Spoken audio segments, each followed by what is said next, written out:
Or you ever wake up and scroll through three mass shootings, a new TikTok trend, and a billionaire tweeting like a drunk philosophy major and think, wait, is any of this real? And not in the fun Matrix kind of way, but like you're stuck in some badly written reality TV show that never got picked up, but keeps airing anyway.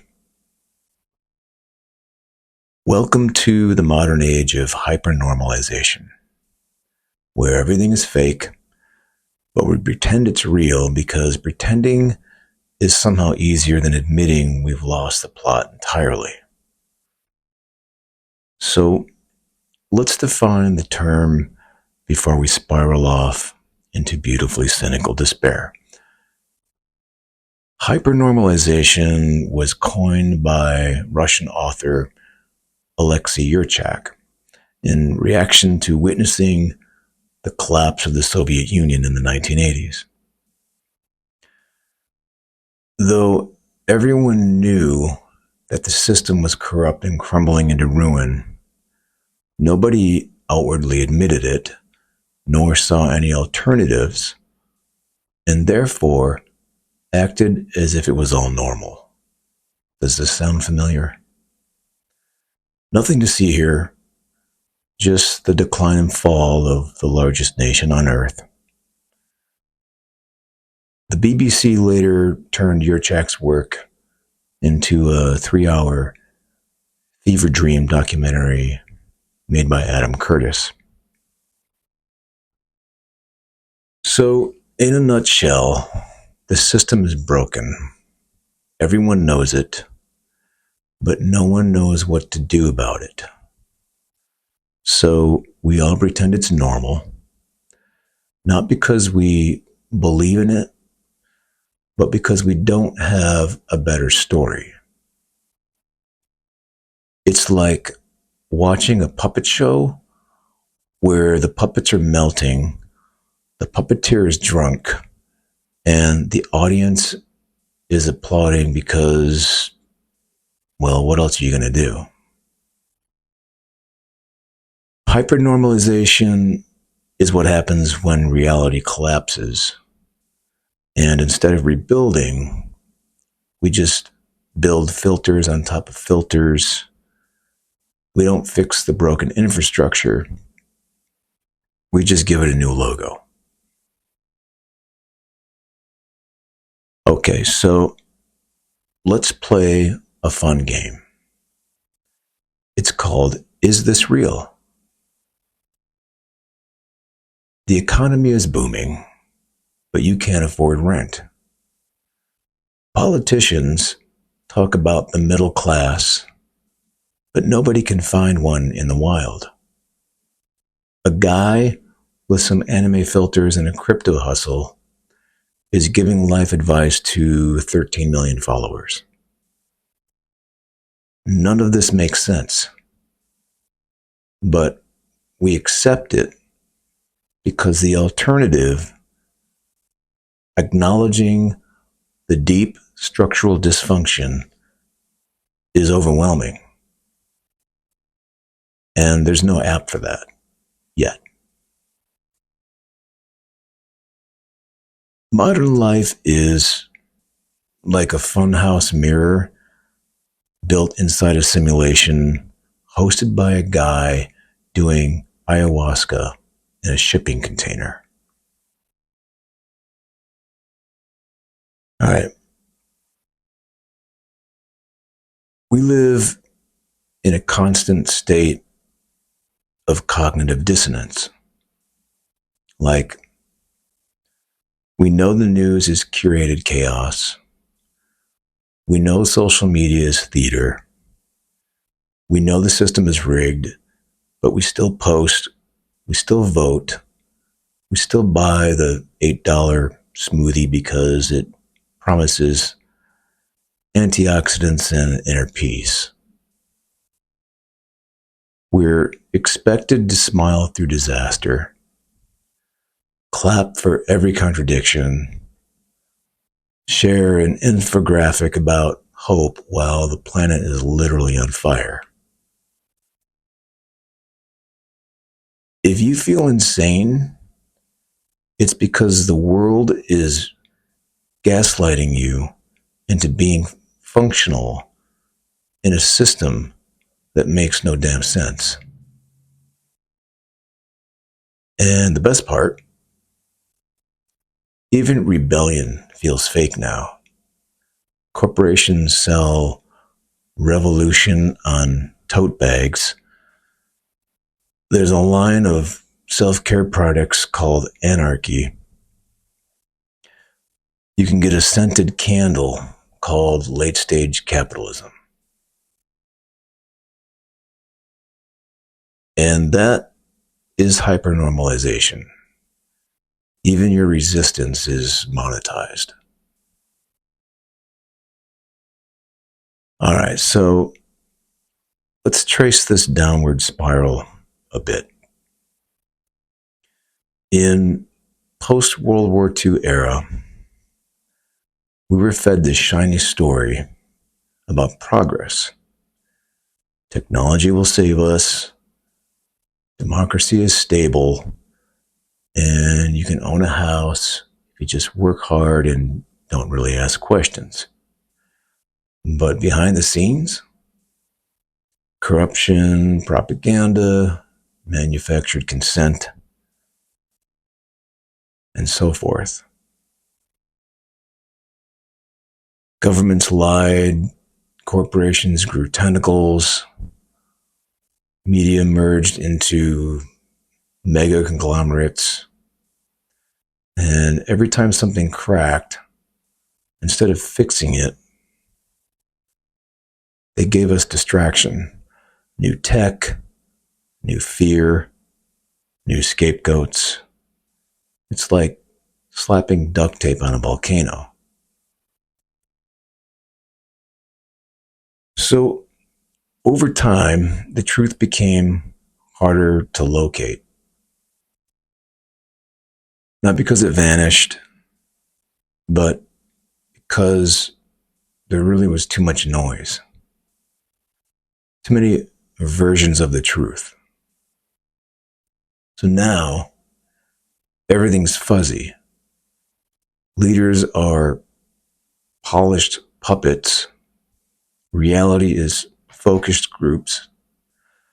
Your feed is tailored to reinforce your echo chamber. Your beliefs are data points. You can't tell what's satire because actual headlines read like jokes. CEO says working 100 hours a week is self-care. AI replaces therapist, offers hugs for $5.99 a month. That's not a Black Mirror episode. That's the Wall Street Journal. So, what does this do to us? Well, for starters, emotional numbness. We've become so saturated with crisis that we stop reacting. Not because we don't care, but because we can't. Our brains are on emotional dial-up, trying to download a decade of disasters with 1% battery and a cracked screen.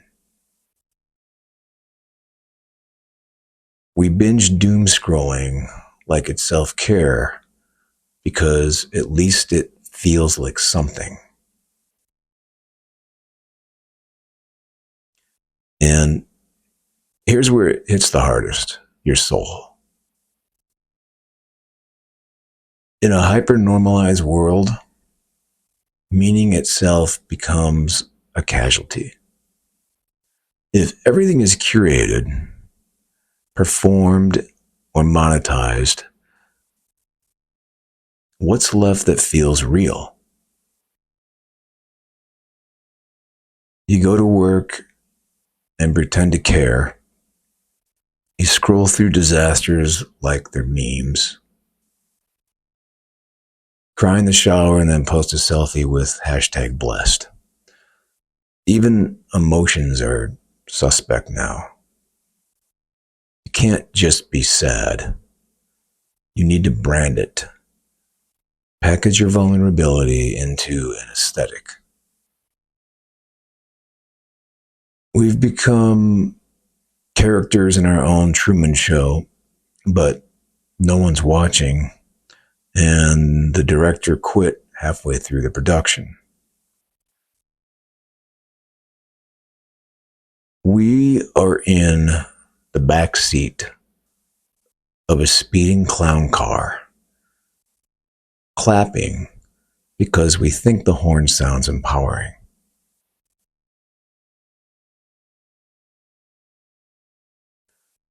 So we're exhausted, not just from capitalism or social media, but from faking it. Faking optimism, faking motivation, faking a connection to a world that feels more like a simulation than a society. We're not burnt out from doing too much. We're burnt out from pretending any of it matters.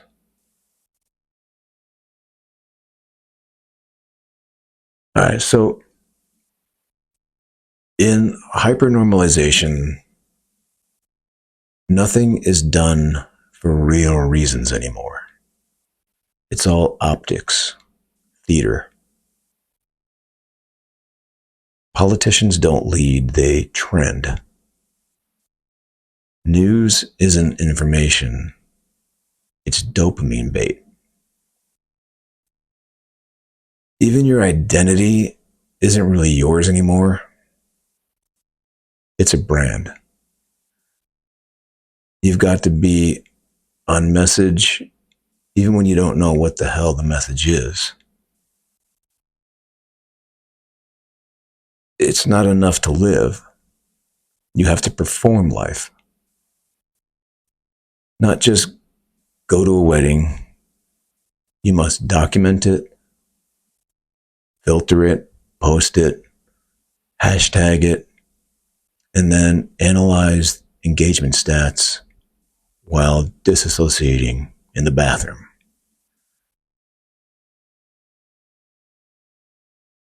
You know, we used to have lives. Now we have content calendars. You're not really living in a dystopia. You're living in a sponsored dystopia, one with an algorithm. And it's working exactly as intended. All right, so as I like to do, here's the part where I'm supposed to give you some answers. So here goes. I don't really have any. At least not the kind that come with free shipping and a coupon code. But I do have some thoughts. All right, so the first one is unplug from the performance. Stop curating your life like it's a museum exhibit. Be boring, be real. Watch the sunrise without posting it. Pay a lot less attention to the endless doom scroll of the news. The media is only adding fuel to the dumpster fire.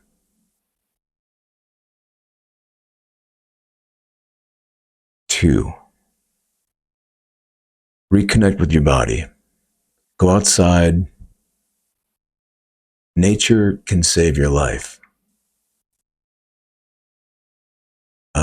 Numerous studies have shown that spending time among trees and in nature,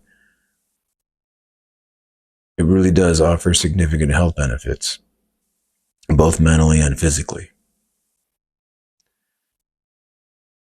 I mean, nature has been wonderful for me in my personal experience. Number 3, build micro realities. You can't fix the world, but you can make dinner for a friend. You can introduce yourself to your neighbor, get to know them. You can read a book printed on actual paper. Try to practice small acts of kindness, starting with being more kind to yourself. And I know how difficult that can be, especially if you're like me and your internal voice is a polluted stream of self-deprecation. But, I'm always working on it. Number 4, practice authenticity. Admit things are messed up. Be honest with yourself, even if it's uncomfortable. Let yourself feel the absurdity. Face the reality. Laugh or cry at it, but don't pretend it's normal, because it isn't. Number 5, practice stillness. Not the Instagrammable kind with a latte and perfect lighting. Just sit, be, exist. No performance, no productivity, no agenda. Just presence. Existence consists a lot more than immersion in dysfunctional societies. If nothing feels real anymore, maybe the most radical thing you can do is just be real anyways. Even if that means looking awkward or being slow or unprofitable. You're not an algorithm. You're a person. And that still counts for something, at least for now. Thanks for watching.